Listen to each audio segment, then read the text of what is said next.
tell everybody, I've said it for years, I'll say it again, I'll outwork everybody out here. I'm an alien, and I will to get it done. And if I don't know something, I'll learn it. If my web guy's not doing my website right, I'll learn how to do a website, which I've done. So I think you have to wake up every day and ask yourself 2 questions. Do you care, or are you being careless? And if you care, you'll find a way to do it right, because there's books out there, there's the internet, there's resources like us up here. We're an email away, and yeah, I think that's what sets at least me apart. Awesome, awesome. What about the rest of the panel? What do you think? I definitely have as an entrepreneur and someone who works with businesses every day, I think one of the greatest pitfalls is entrepreneurs being passionate about what they do as opposed to really understanding the need and the pain of the marketplace. So it's really important as an entrepreneur. You can't just go out there thinking that you're going to throw your passion and whatever it is that you like to do at everyone. You've got to really test that market. You've got to know that there's a pain and a problem in the market that you're solving. And I tell entrepreneurs this all the time. If the market is not responding and you're not solving a problem, you need to rethink that business. And I think entrepreneurs make a mistake when they go too far with something that the market hasn't told them they want to see. I think there's a process, you know. It's I didn't get to working with some of the most the owners of like Fortune 500 companies, people that are they have multiple businesses, people that live in other parts of the country, they have multiple homes.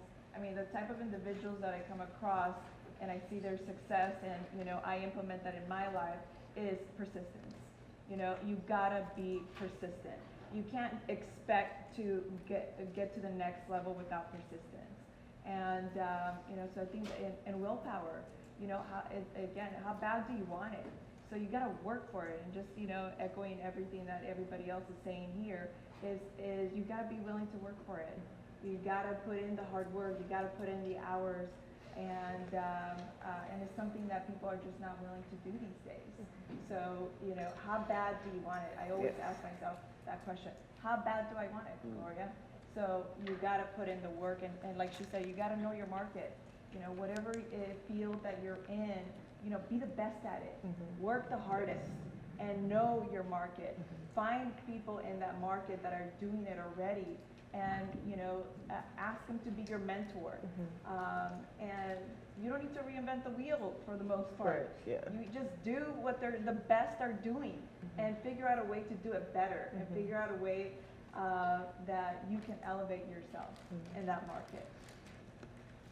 For me, I see the biggest pitfall as, you know, we have a lot of different people who are modeling what a great entrepreneur business owner is. It's sexy, right? You know, entrepreneurship is really great. But the biggest pitfall is thinking that you're not going to experience any failures along the way. Right. Oh, yeah. That the pitfall is the pitfall. That you're not going to have those moments where you start to scratch your head and question, did I make the right decision? Is this really what I want to do? And if everybody here can embrace that, you know what, you're going to fail. And the thing is, you want to fail fast.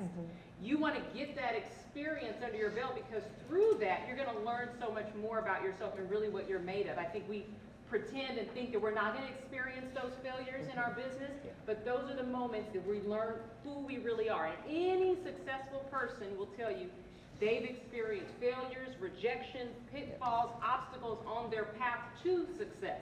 So in my experience, the pitfall is not realizing that you're going to experience those failures, but guess what? There's an upside. So you don't have to get discouraged. You don't have to be defeated by it. I'd say falling in love with the false idea of freedom when you start whatever your entrepreneurial endeavor is. Freedom is the result of years and countless hours of work. So you get to experience the freedom when you've put in the work. I'm from the Bay Area, so it's a little taboo. Don't tell anybody I said this. But Kobe Bryant is one of the best basketball players to ever play, and he has this TED Talk where he talks about sacrificing and getting up at 4 a.m. in the morning so he can get an additional session of practice in. And he knows that his competitors aren't doing that. And doing that over 10 years is what made him great, right? So the idea of freedom is a false idea when you're starting off. You don't get that freedom until you put in the work. The other thing is being so sensitive that you allow no to stop you or hinder you. No is a part of whatever entrepreneurial endeavor that you take on. It's going to be something that you hear more than you hear yes. So using the no to fuel you to go to the next person and to present the next idea or the idea you have to the next person. So using rejection as a way of motivating you and fueling the fire to get up and to be better every day. You led me into another question, which I wanted to talk about, because I think for me, as being an entrepreneur myself, as a speaker, one of the things that I have to do, or I had to do, was wake up every morning and get on the phone calls and make about 20 to 25 phone calls. I hated doing it. I mean, literally drains me just thinking about it. And so my question, and I think every entrepreneur is gonna have to do something they just totally do not like to do when you're starting out. And my question is, what is it that you do to get through those things that you don't like doing, but you know you got to get through? Now, some people are like, well, go hire someone, but sometimes we don't always have the capital to hire someone, and you have to figure out how to make it work. So what do you do to push through those things you don't like to do, like Kobe Bryant, you know, get up at 4 in the morning, but you know it's important to get to where you got to get to? What drives you through that part of your business? Whoever wants to answer it. That's a good question. Accountability. I mean, you wake up and you say, hey, if I'm going to do this and I want to get there, I got to do this every day, and hold yourself responsible. A simple thing you do is make a checklist every day, short-term goals, long-term goals as far as your business goes, and check them off. And at the end of the day, if they're not all checked off, then you have a problem. So I think that's, accountability is where it's at. Personal accountability. You gotta have a goal, and you gotta have a goal, you gotta have a plan, and you gotta break that. I have a business coach that we're working on our business planning for the following year. You gotta have a plan. You gotta break it down to the year, the month, the week, the day. So in order for me to get to my goal, I have to make a minimum of 25 phone calls a day, right? So you gotta, that's because I've broken it down to a daily goal, because I know what I wanna make annually. I know what number I wanna reach. So in order to get there, you gotta have a goal. So, what are you looking forward to? So when, those tough days come, or, and actually, like, I'm excited for a no, because the sooner you tell me no, is like, okay, I'm not wasting my time with you anymore, next. So, you gotta have something to look forward to, and say, you know what, okay, this didn't work out, but next. And that comes when you have a goal in front of you, and you say, man, I really, really want this, so just keep at it. I would chime in and say, for me, it's knowing what your why is. A lot of people chase the money. They're like, I want that freedom, I want the money, I want to be an entrepreneur, I want to, expose myself to all this stuff, and we chase the money, but it's really not the money, it's what the money can do for you. It gives you freedom, it allows you to travel, it allows you to buy that house for your mom or pay for that car. So you got to really be clear, 100% clear on your why. That why is that thing that gets you up in the morning, that pushes you through the day. Why am I doing this? Am I doing this for my family? Am I doing this for myself because I want to be better? Am I doing this because I'm solving a problem and I'm helping the world be a better place? That why has to be so clear and so cemented in your goal, as you're creating your goal, that it helps to propel you up in the morning. When I started as an entrepreneur, I didn't take a leap of faith, I was pushed. Because for me, I was let go. These words, we're letting you go, was what pushed me into entrepreneurship. So it wasn't sexy, it wasn't great, it wasn't what we think, it wasn't necessarily a decision that I made that quick, but I knew my why was strong. I have a family, I have children, I have a husband, and I want that freedom.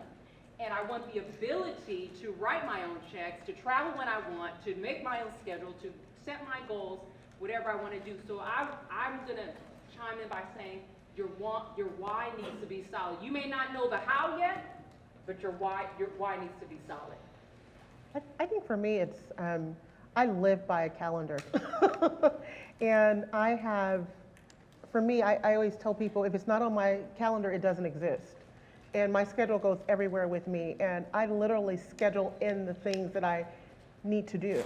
So whether it's meeting with a client, making daily phone calls, doing marketing, servicing clients, it's all in my schedule. And that schedule says that this is the time that I do my marketing. This is the time I make my phone calls. This is the time when I take care of the administrative functions of the business. And when you have that schedule, that basically, that schedule keeps you accountable. And for me, what I've learned to do is, regardless of how I feel about it, this is a priority. And what I do is I block that time out and I protect that time. I don't get distracted during that time, regardless of how I feel about it. I make sure that during that time, I'm not taking calls from family and friends and whoever. I block that time so that during that time, when I'm making phone calls, I'm doing simply that. That's how I work. Awesome. My next question is, what is the single most influential part of your business success? I'll start. So I view success a little differently. I don't necessarily consider myself successful. I think that's for other people to sort of label me as. I think success oftentimes breeds complacency. Complacency leads to failure because you are not moving your own carrot. You're not setting goals as you accomplish the goals you set previously. So at the end of the day, when I'm all said and done, my success will be determined by the impact that I've been able to make with whom it is that I'm working with on a daily basis, and it will be the legacy I'm helping others to create. I'm going to use one word, and it's leverage. How many of you have friends? Raise your hand. How many of you have friends that are smarter than you? Okay? You need to leverage those individuals. I call them OPNs. Write that down. Other people's networks, other people's skills, OPSs, OPNs, whatever they might be. You need to leverage. If you're the smartest person in the room, you need to go to a different room. Yes. So for me, the biggest influence is knowing that I don't have to get to a certain position in my business alone. That I can leverage someone else's skill set. I can leverage someone else's knowledge. I protect the relationships that I have that I've built. My very first client was a company that I had worked for many years. I started at 17 years old managing at a little company called Hot Dog on a Stick. Anybody ever been there? Mm-hmm. Okay. Mm-hmm. When I started my business, I had built and fostered relationships that had carried me through. And when I launched my business, my first corporate client was who? Hot Dog on a Stick. Hot Dog on a Stick. I leveraged the relationship that I had already established and built, and from there it was referrals, it was contacts, it was a lot of these things that built and sparked from that one relationship. So for me, I would say leverage those relationships. I think I definitely define my success by the goals that I achieve. I've been a goal setter since I was about 16 years old, and I'm very adamant about doing whatever it takes to achieve my goals. So I decide what my goal is for the year, for the month, for the week, and for me, I measure my success by my ability to achieve that goal.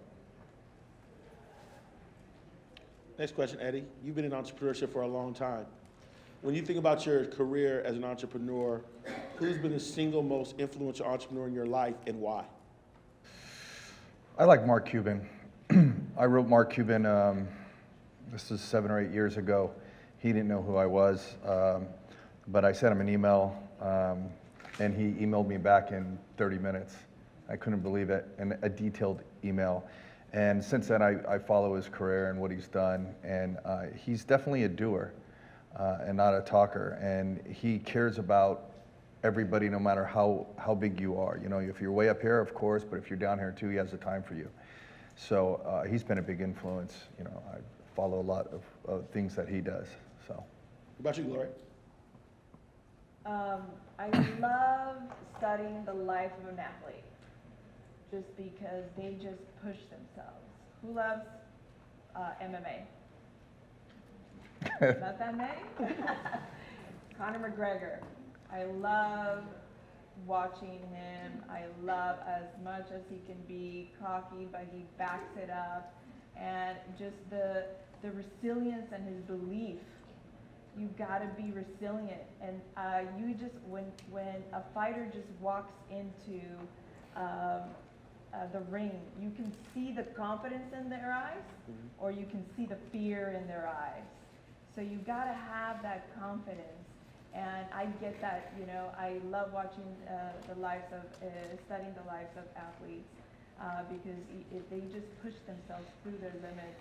And, you know, I recommend for all of you to find somebody that inspires you and you read their biographies or read their books. But to me, a life of an athlete is very inspiring. And I just put that into my daily basis.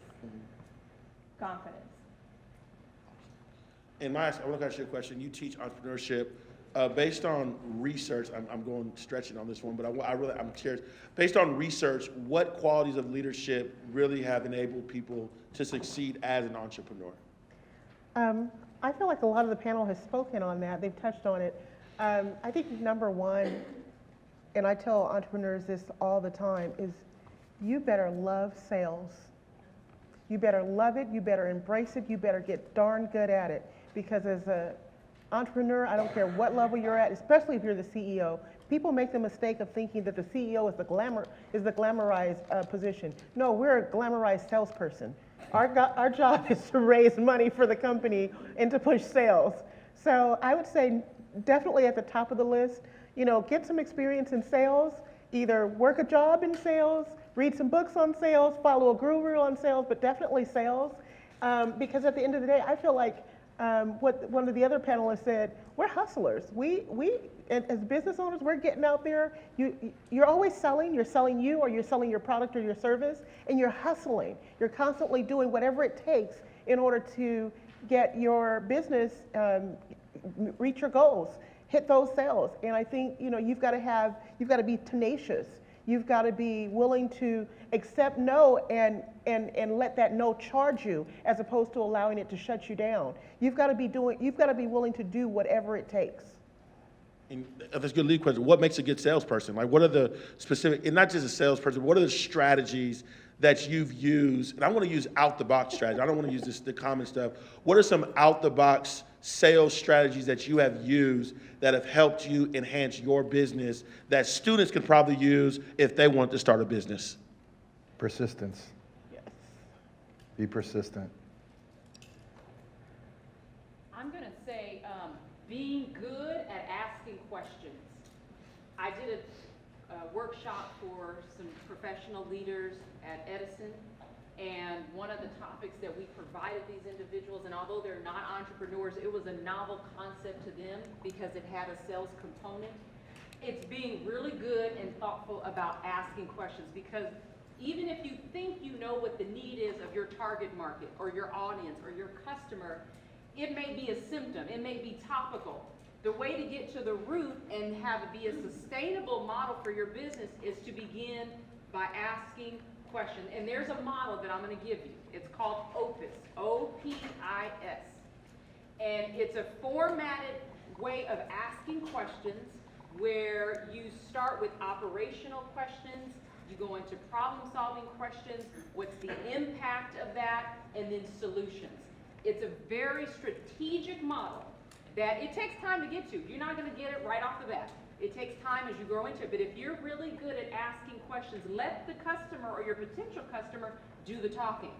Ask very strategic questions, let them do the talking, ask more questions, and then when you get to the end, they're going to be asking you for the business.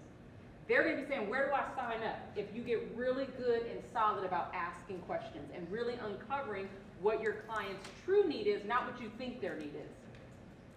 Gloria, I want to ask, yes. Yeah, I was going to say, hand in hand with that is listening, right? If you ask a question, you have to listen to the answer. Oftentimes, people will tell you the problem that they have. As an entrepreneur, you have to be able to solve that problem. If you aren't solving the problem, that means you're putting your needs ahead of what the client's needs are. And so you have to develop, asking questions is a vital skill, and you have to be able to identify through listening, right? That'll lead you to the next question. personal interaction. You're talking and you're waiting for your opportunity to talk again, right? As opposed to listening to what the other person is saying. And be empathetic. Have empathy. Put yourself on the other person's shoes. I don't know. Sorry, this whole time. Did nobody hear me? You're good. How about now? I think you have to be empathetic. I believe that wisdom comes when we put ourselves in somebody else's shoes and we can see through their eyes. So don't be so quick to judge. Don't be so quick to assume. And just as they're all saying, and putting all of it together and listening and asking questions. I wouldn't be where I'm at if I didn't ask questions. I wouldn't be able to sell a house if I didn't listen. So be empathetic also. I think that's really huge because we're, in our normal human being that we can judge somebody immediately. Don't put yourself in their shoes, ask more questions, and you'd be surprised on where that takes you. Okay, I have an out-of-the-box response that I'd like to share. Get an entourage. And the reason I say that is, I like to say that, oftentimes small business owners, they forget to just tell people what they do. If you can get into the habit of telling people every day what you do, get an entourage around you. What I like to call the entourage, they're your raving fans. They're the people who are willing to talk to other people about how great you are. And a lot of times we have groups of friends, and we forget to tell those groups of friends what we do, how we help people. If you can get other people, especially your customers, to tell other people how great you are, oh my goodness, that takes sales to a whole nother place. My next question I want to ask is, how do you know if you, and I know this is a real tough question, but how do you analyze and determine whether or not you've come up with a great idea or not, or you feel it's a great idea, and it's something you should act upon?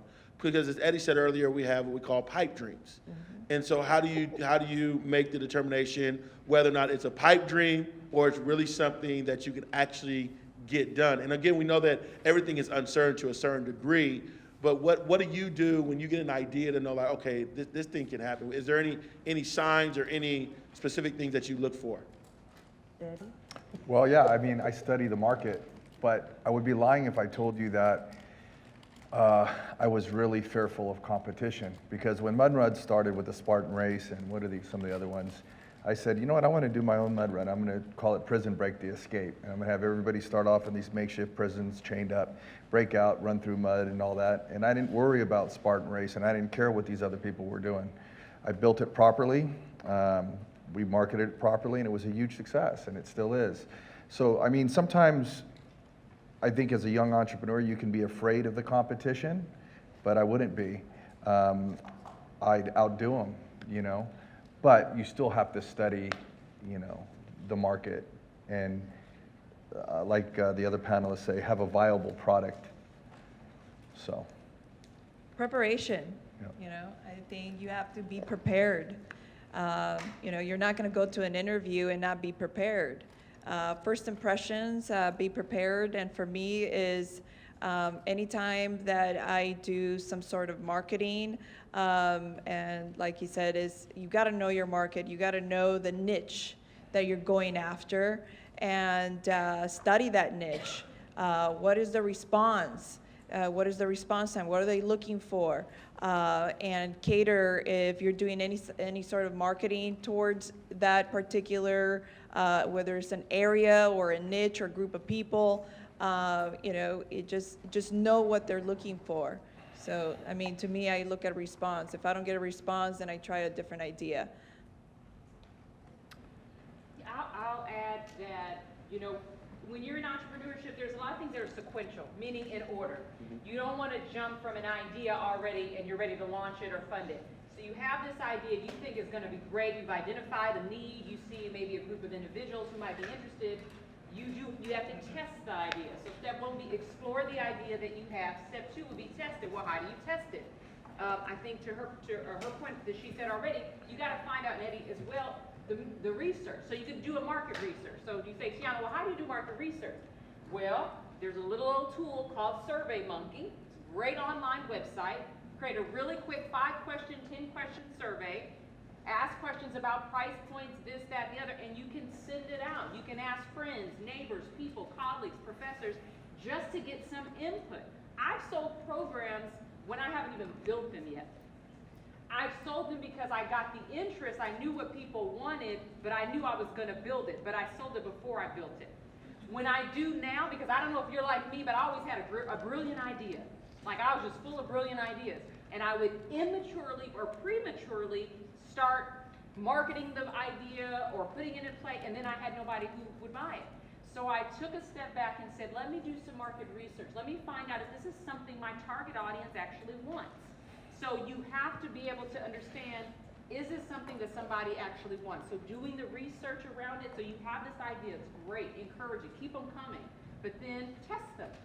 Do a little survey, ask people, who is this for? Maybe this idea is for that group, or maybe it's not. Tweak it, and then you can move forward to the next stages, because it's all in sequential order. So just test your idea.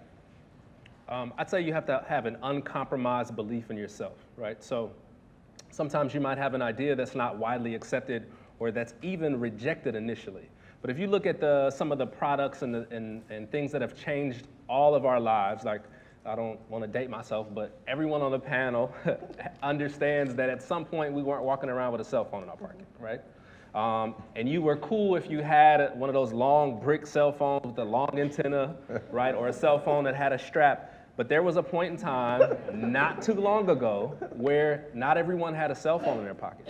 But you have someone that was a visionary and said, hey, not only can we have a device that can make phone calls, but I can put a small or mini computer in everyone's pocket.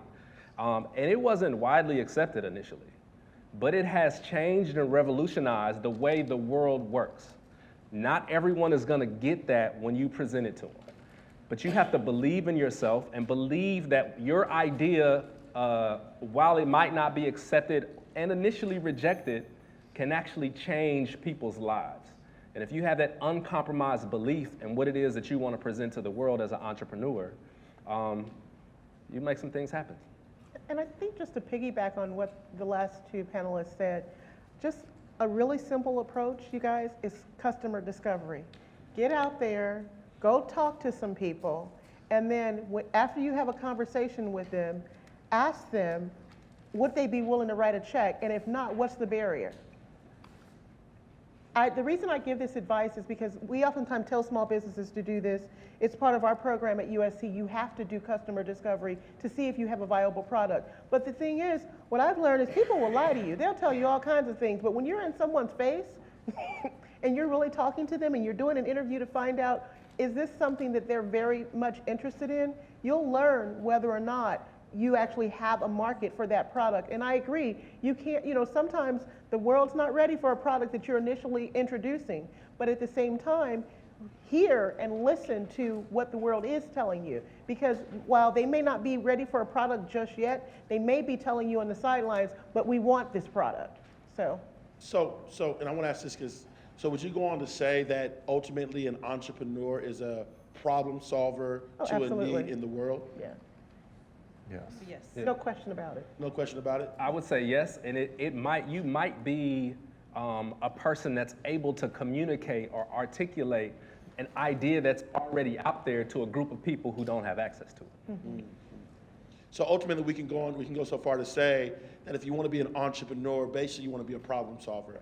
And you want to be someone that is ultimately answering a need that may not be out there right now.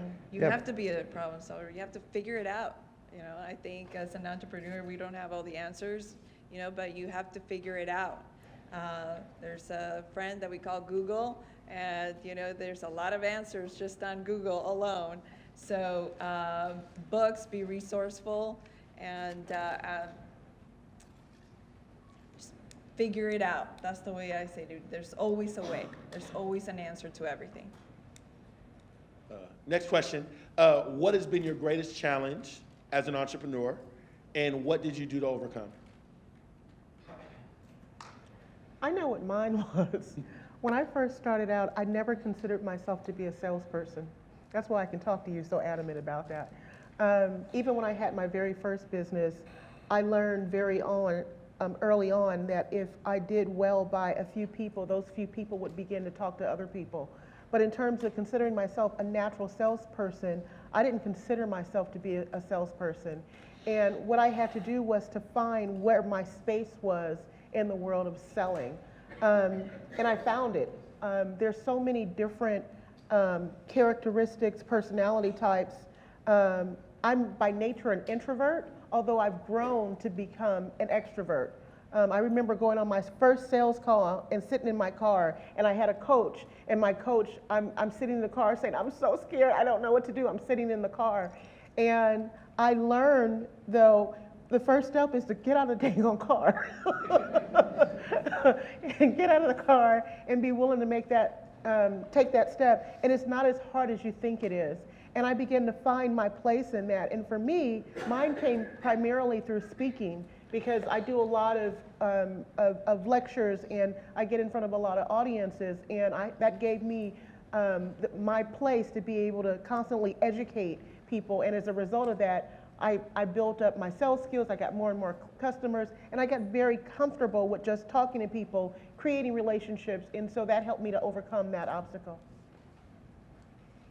Anybody else? Yeah, I think obstacle-wise is, there's a saying, the only ship that doesn't sail is a partnership. I don't believe in partnerships, especially when you're starting off. Maybe strategic ones later on, but I think as an entrepreneur, you get 2 or 3 friends involved and it gets messy.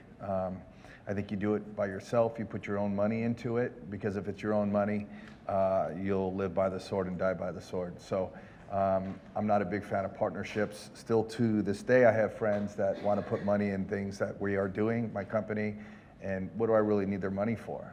You know, it's a hassle too. So, yeah, I like personal accountability, and my business is my business. I'd say keeping score. You gotta be able to keep score.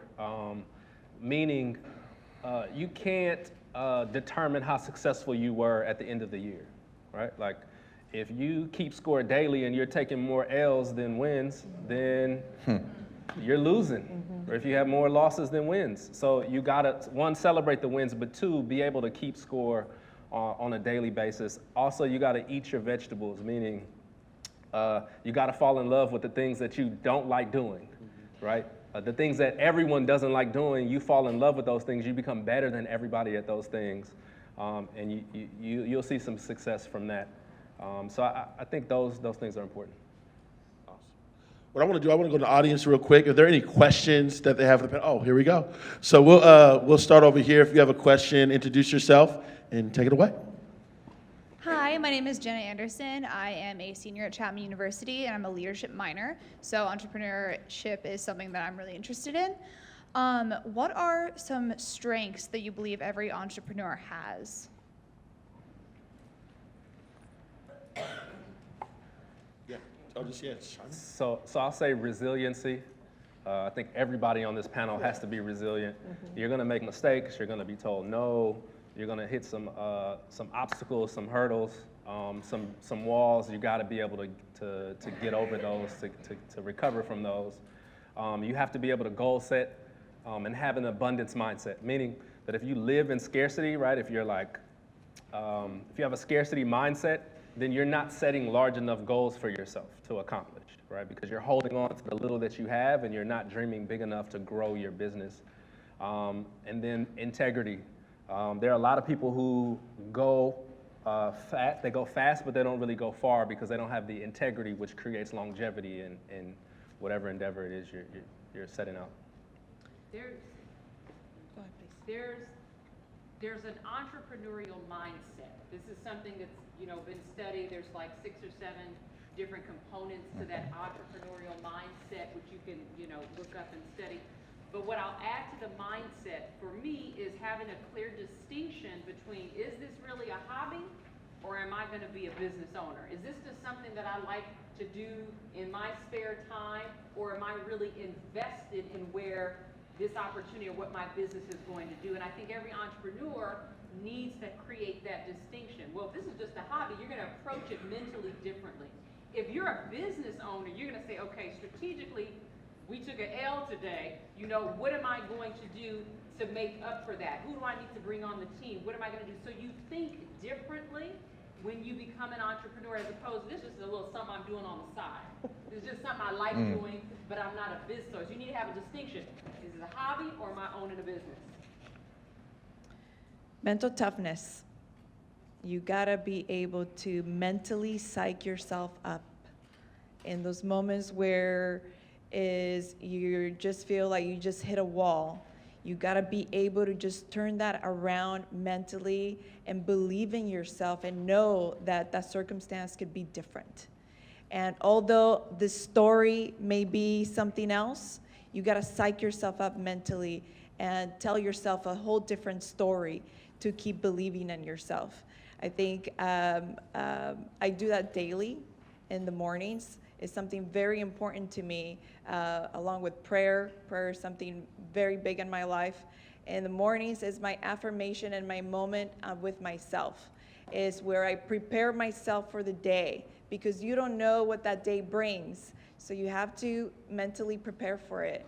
So whether it's affirmations, looking at yourself in the mirror and talking to yourself, psyching yourself up, or whatever I have lined up for the day where I'm meeting with a very difficult client or I have meetings in place, I'm already visualizing the outcome.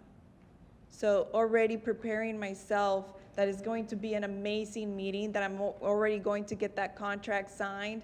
So you mentally prepare for that day. So it's mental toughness. And that doesn't come naturally. That comes with you basically preparing yourself on a daily basis and practicing it daily. One thing I would suggest for all of you is to record yourself.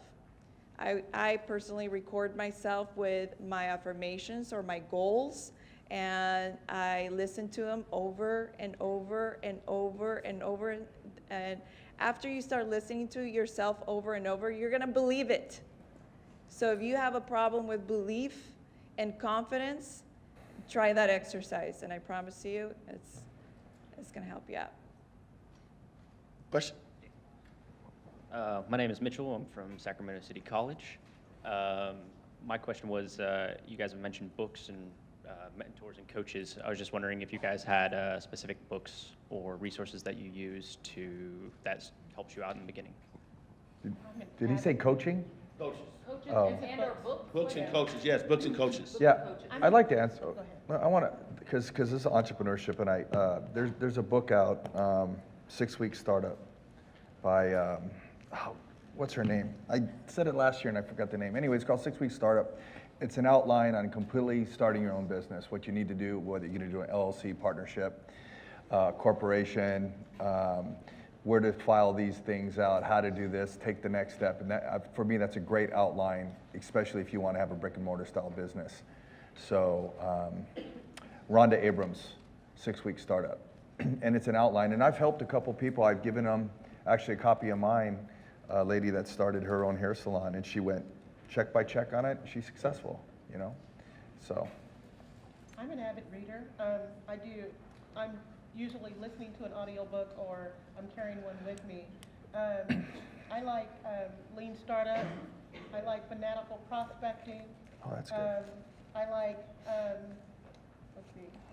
Founder's Dilemma. Those are great books on entrepreneurship that will really make a huge difference for What you. was the second one? Who was that second one? Lean Startup. Lean Startup. Fanatical Prospecting. That's a great book to help with sales. Founder's Dilemma. That one is exceptional. You'll learn about partnerships, startups, just those things that you should anticipate as a founder of a company. So, excellent books. The Compound Effect is the power of compounding. Amazing, amazing book. Relentless is one of the top coaches that coached the top, Kobe Bryant, all of the top basketball players. Amazing, amazing book, Relentless. and Think and Grow Rich. If Think and Grow Rich, if somebody would have told me at your age to read that book and really study it as if my grades depended on it, I would have read that book long ago. So once you get your business off the ground and you read a lot of these books, one of the favorites that I keep is a book by Samuel Chance called Leadership Pain. And basically he talks about, if you're not in pain, you're not leading. And it's, again, speaking to not only just entrepreneurship, but leadership, because this is where both intersect, right? So Leadership Pain by Samuel Chance is a book that I like. And there's another entrepreneur book called The Entrepreneur Next Door, another book for you. So tons of resources. Awesome. I think we had another question in the front.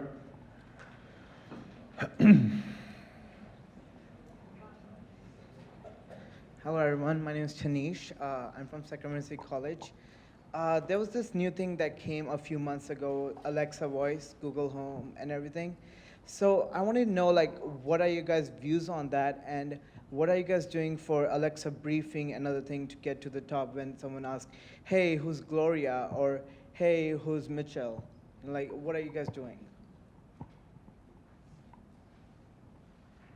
Marketing? Marketing? Oh. So I say any and everything is on Google, right? It's start off with something no one knew exactly what they did, and now it's a verb, right? In terms of how I grow my business, I don't necessarily pay Google to be the top, right? You can pay to have your business come up first in searches. I like to grow my business organically, so I'm a referral-based business. I like to get in front of people and shake hands and introduce myself. I deal in finance, so personal finance. So it's a very, very personal topic to a lot of people, very intimate topic. So I don't necessarily sort of invest my time in that. But it is important for you to have some social media presence, some internet presence. Yeah, marketing for us is huge. We're actually, the agency is a very small company with less than 200 agents. And we sold the Playboy Mansion. We sold 2 of the top largest sales in Beverly Hills for over 100 million. So for us, it's marketing. Marketing is huge. Social media presence. In my case, I'm just grateful that we have a full team. We have 35 individuals that are dedicated just to marketing. But for myself, I manage my own social media, and I'm very active on social media at Miss Gloria C. If you guys want to check it out, and let me know that you were here. But marketing is a very big thing for our company. We've only been in business 6 years, and because of our marketing, we have become extremely successful. And we're very different. We're not your typical real estate. I encourage all of you to go to our website, the agency, theagencyre.com. Our marketing is very different. So, we actually get studies on the way we do marketing. So social media, make sure that you're present on that. Ads, I do all of that. But for us is letters. We do a lot of letters as well. So still a little bit of mixture of print and media. What's been your most effective marketing campaign? Just curious. TV. Okay. TV. We are on $1 Million Listing. We do get a lot of media. We get a lot of PR because of the size of our price points and our listings. We are on CNBC a lot, so we get a lot of media because of our assets. I have one more follow-up question. I was thinking about this earlier, but I think it's a good question. So, because you're dealing with a target market that is way up here. So you're not, so you got to have a niche for a target market. Yes. So my question is, if someone in here was to create an accessory or maybe a clothing line for a market, $1 million, billionaires, whatever the case may be, what's your company's strategy? What are some of the things you did differently than maybe someone like me that's not really pursuing, the multi-million billionaires my client base? I think social media right now is the biggest thing. You know, Instagram is a huge, huge tool. Facebook, I mean, Facebook, you still can do ads for such a minimal amount and reach hundreds and thousands of people. But I think social media, if you're not present on social media these days, you're non-existent. Got another question. I'm gonna come, but it just keeps coming because it's a good question. No, it's a good question because ads and Facebook cost money. Right. And so if I'm a college student, I may not have a lot of money, I may not have a capital, so I want to go to the professor. Does money determine the success of a business? No. How much money you have? No, it doesn't. I think your network does. Okay. Okay. Because if you don't have the money to do marketing, you've got to be great at really building your contacts, building your network. I love the idea of strategic partners. I'm big on establishing strategic partnerships because with strategic partnerships, you enter into a mutually beneficial relationship where you get to market your product maybe or service to someone that has a market that's a customer base or a market that's very similar to yours, and you get a lot of referrals from that. So I think definitely bring on as many strategic partners as you can. We work with a lot of lenders. They will send their clients to us. We get their finances right, and then we send them right back. We have a lot of clients who need capital, so we send them to the lenders. So that will be a strategic partnership that's mutually beneficial. So establishing those, and we don't work with one, we work with several. So I make it my business to network with lenders so that we establish them as a strategic partner.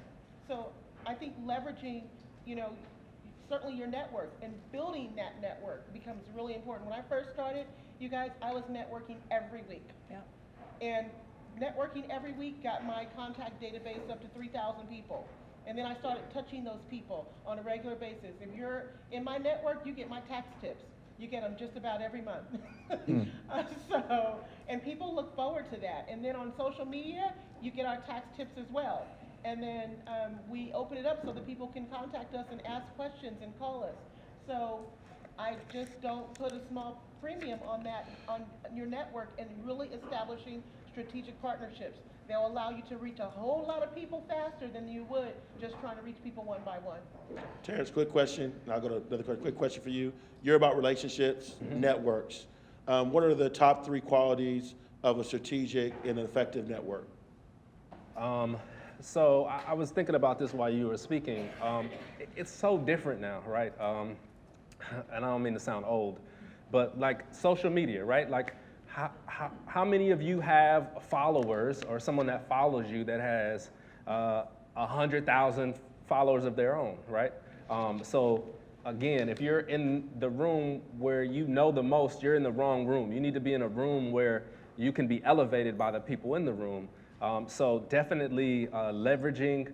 One of the major key things that I think people get wrong when it comes to networking is you have to offer yourself as a resource before you ask for something, right? Yes. So if you are going with your hand out, 9 times out of 10, you're gonna leave with nothing in your hand, right? So you have to offer yourself as a resource.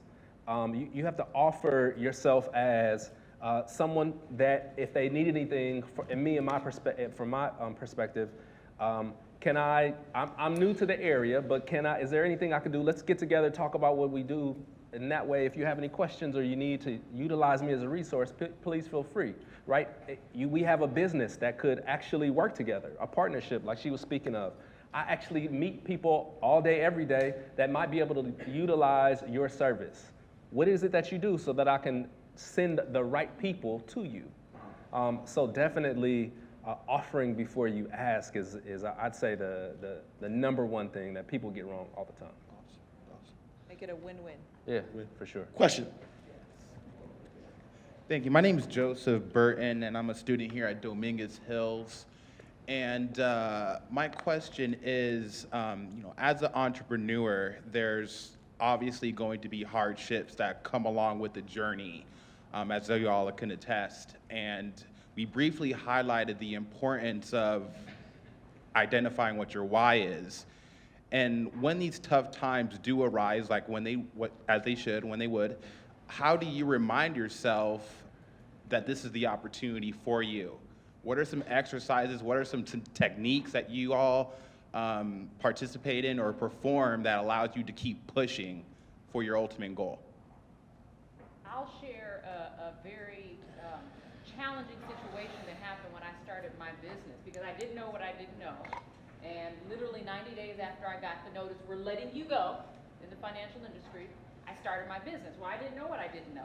I bootstrapped, which means I used all of my savings, all of my money, and poured it into coaching. It started off with just coaching, and then it advanced to more training and development. Well, within a 6 to 10 month time period, what happened to the money? Gone. Okay? Went away, but what didn't go away were the bills, the mortgage, the family. Still had to do all of that stuff. So right around the 6 to 10 month mark, I had to make a decision. So I actually started looking for jobs again. I had started a business, and I got to a point where the money was gone, where I said, I gotta find a job. I gotta do some stuff. And in that moment, I knew I didn't want to do it, but again, it's we do what we have to do. But what I did is I started journaling my experience. I started writing how I was feeling about the situation when I was let go. Wow, how could they let me go? I started writing about that. I started writing about how I was feeling in that moment, because I felt very defeated. And what ended up happening, almost a year to the day that I started, or a year and a half, I took all of that journaling and I wrote a book. And that was my first book. It's called Undefeatable. And it's a small book, and so you can literally take any challenge or circumstance or test and turn it into a testimony. And that was something, it helped to kind of get me through that in the moment, journaling and writing about it. Then I said, hey, somebody else is gonna need this. We're gonna turn that into a book. And so that answers, part of that question about how you can take something and get through it, but recognizing that those challenges are gonna come. That you are gonna be faced with that moment, did I make the right decision? Can I get up in the morning and do it all over again? Do I have what it takes, that resiliency? Do I know my why? Is it just a hobby, or am I really trying to do this thing? So that, for me, was a big step. Another question? Hello. I'm actually not a student, I'm actually working, but I'm also an entrepreneur, so I just have a question, because being an entrepreneur, you're the everything to your business. You have to take care of every part of the business. So my question is, what are some money management tips as far as owning your business and being an entrepreneur? I pay myself just a set salary, no matter how much I make for the year. I say, this is what I'm going to pay myself out of the company for the year, and I keep the rest in the company because, strategically, I want the company to grow. So even if I have an incredible month, I still get paid the same. So you got to leave. You have to have at least. Well, we can talk numbers after, but you should have a good amount of money kept in reserve for the rainy seasons. That's good to piggyback off of Eddie. You want to keep your money separate. As an entrepreneur, it's easy, especially if you have a designation of a sole proprietor or a DBA, which is doing business as, and it's you. A lot of small business owners or entrepreneurs start off with a sole proprietor, where you're using your social security number perhaps instead of a tax ID number. Well, I'm going to lean toward you need to get a tax ID number. But let's say at the beginning stages, it's very easy to take that money that you're making and put it into your personal bank account. But what Eddie's saying is you want to keep it separate. Money goes in the business, that's business money. You write yourself a check and you pay yourself from the business account. But again, it's about that mindset. You got to make sure you're now a business owner, and you have to keep that money separate. So I think good management tip would be, again, get that clear distinction. Money from one other source or business money from your business, you need to keep that separate. Set up an account at a bank in your business name, so you always have that separated. So I tell business owners about this every day. So let me tell you that the easiest thing for you to begin to do is first, know what your break-even point is. That break-even point meaning what does it cost to operate the business as well as pay yourself. So in business, you're gonna experience the ups and downs. What I tell entrepreneurs, when you know what your break-even point is, when you have a month when you're up, take the rest, cut the rest off the top of that heel and roll it over to the next month. When you know what your break-even point is, I don't care how tempted you are to spend more in the months that you make more, don't do it. Really just stand by that rule in terms of knowing what that break-even point is, and then for the next month, carry that reserves into a month where you don't have the reserve. Maybe you barely made it that month. So know what your break-even point is and really live by that. Stick to it. And then you'll know when you can give yourself an increase. I'd say invest in your business, right? So I think that's what they're getting at, just to echo. So I happen to know what you do, right? So there's things that you can do, whether it be equipment or marketing, that would take you to the next level. But if you're not on top of paying yourself a salary and sort of rolling the reserves over, and then being able to invest in your business, then you kind of stay at the same level, right? Well, you might enjoy a good month, but that doesn't take your business to the next level. Another question over here in this area. Thank you. Oh, up there? Okay, I'll come back. Yeah. Okay, I'll come. Okay, we'll go 1, 2, 3. Oh, wait. Hello. Thank you all for coming. Also, thank you very much for your service. Thank you. This question is more about organization. I'm the president of the STEM Club at Norco College, and I take a lot of mental notes when people are like, hey, meet me this day. I'm like, perfect, I got it. And I know that when I get more into my field of study, that I will have to be more organized in the sense of taking it down in the calendar. I see you taking notes right now. You might be putting a mental note. How do you guys go about doing that? Do you pay somebody to do it? Or do you reflect at night where you're like, all right, I got this down. Will I do it later? Right here. Proof is in the pudding. I take notes. Took notes on some of the things I heard up here. I'm always learning. I'm always trying to learn more. I liked your analogy of like a fight, like being a fighter.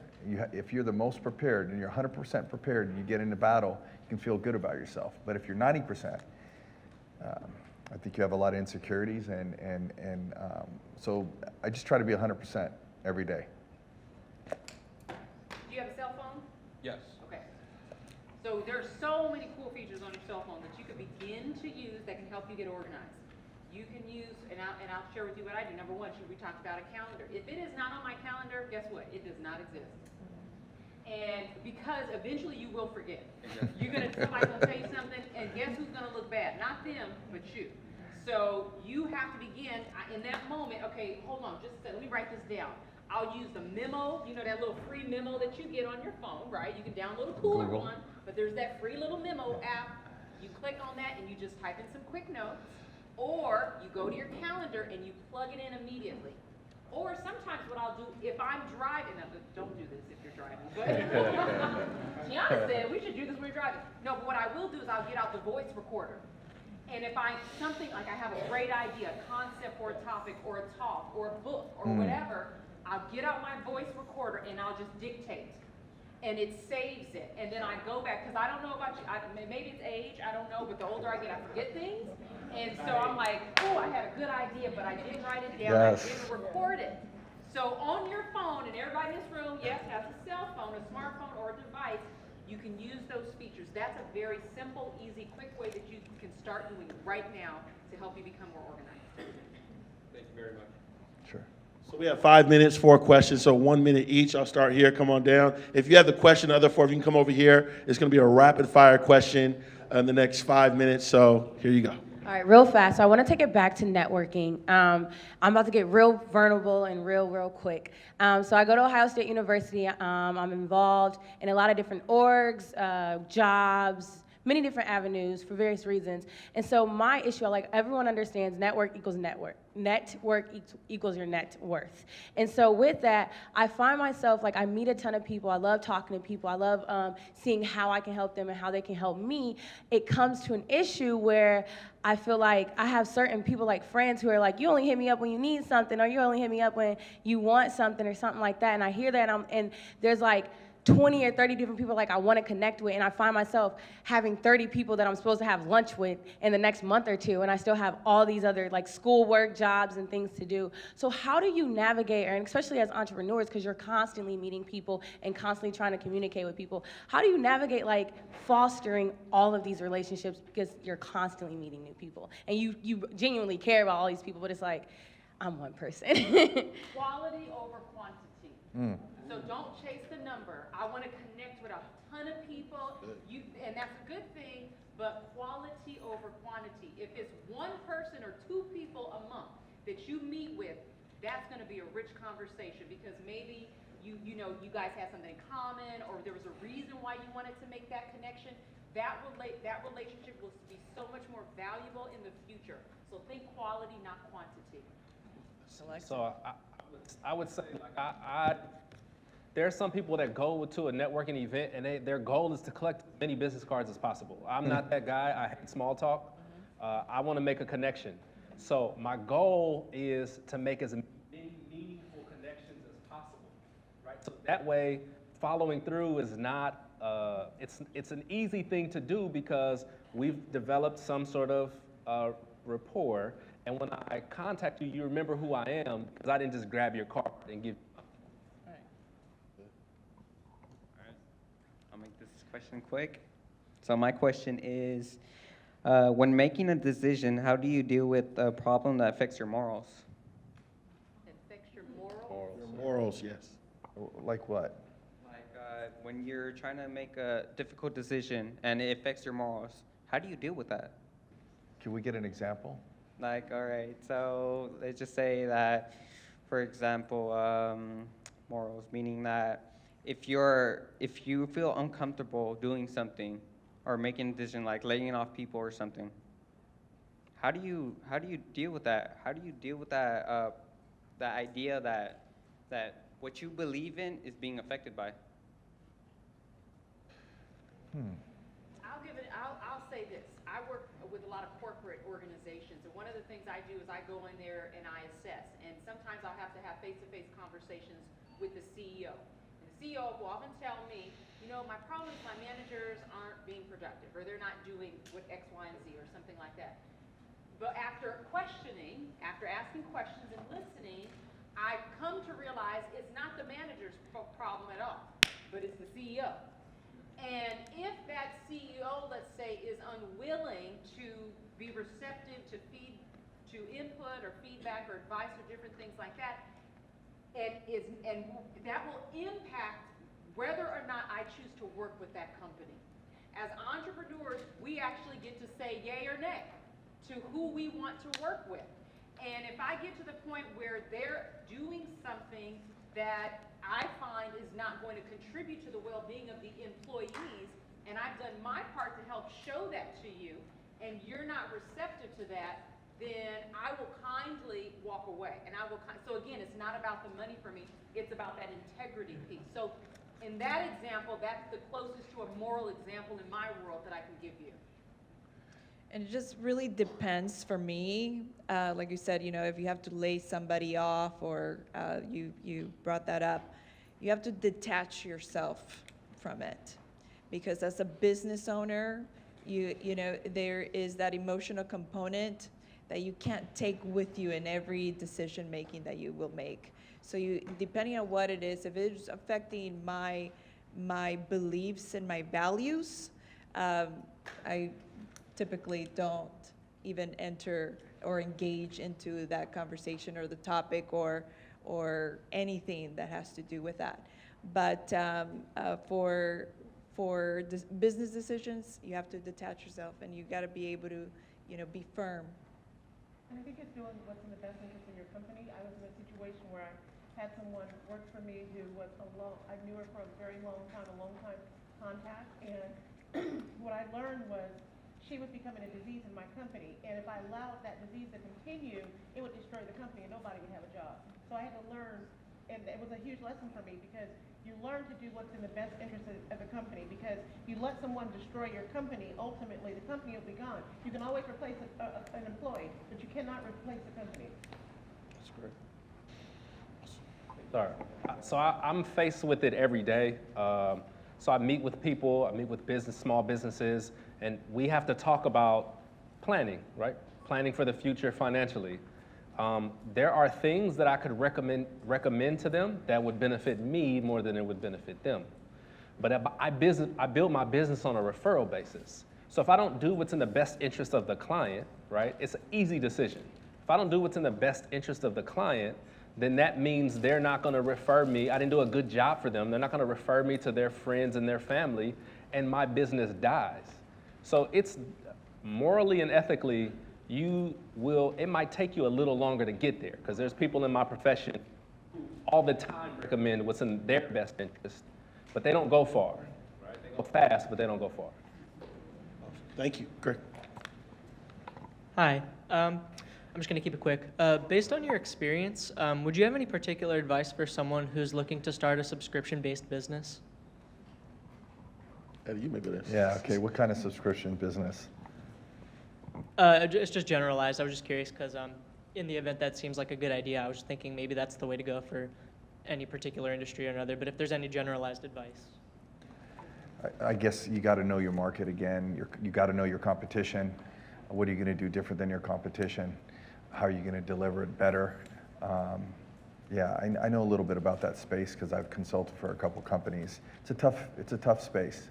So you really have to know your competition, and you really have to literally, there's a paradigm change. You got to overpromise and overdeliver. And I agree with Eddy. I mean, believe it or not, accounting is very subscription-based. We service the same clients every month. They pay. We take recurring payments from them on a monthly basis. So you've got to know your market. You've got to know who your client is and know your customer well enough that you're constantly over-delivering what you promised.